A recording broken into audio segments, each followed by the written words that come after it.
Sarah's kidnap, rape and murder was one of the most dreadful events in the 190-year history of the Metropolitan Police Service.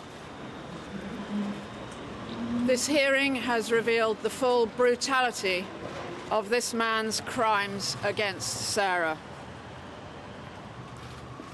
I am absolutely horrified that this man used his position of trust to deceive and coerce Sarah.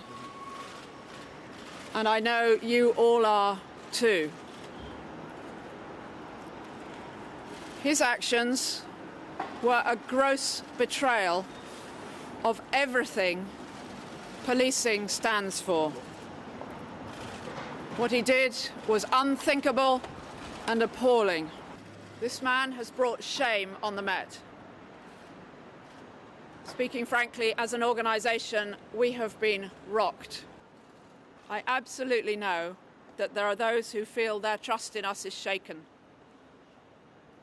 I recognise that for some people, a precious bond of trust has been damaged. Our dedication to you, our public, remains undiminished. As Commissioner, I will do everything in my power to ensure we learn any lessons. I know that what happened to Sarah, and indeed what has happened to other women in London and beyond in recent times, has raised important questions about women's safety. Here in the Met, I commit to keep working with others to improve women's safety and reduce the fear of violence.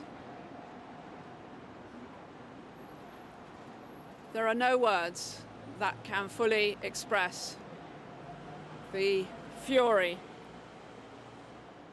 and overwhelming sadness that we all feel about what happened to Sarah. I am so sorry. Commissioner, do you think you should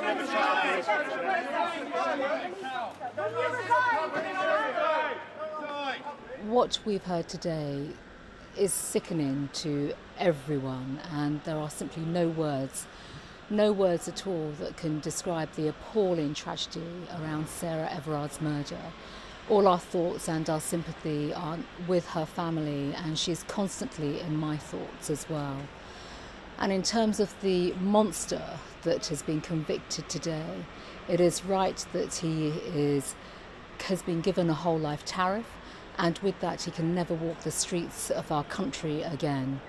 And alongside that, of course, it is right that we constantly hold the police to account for what has happened.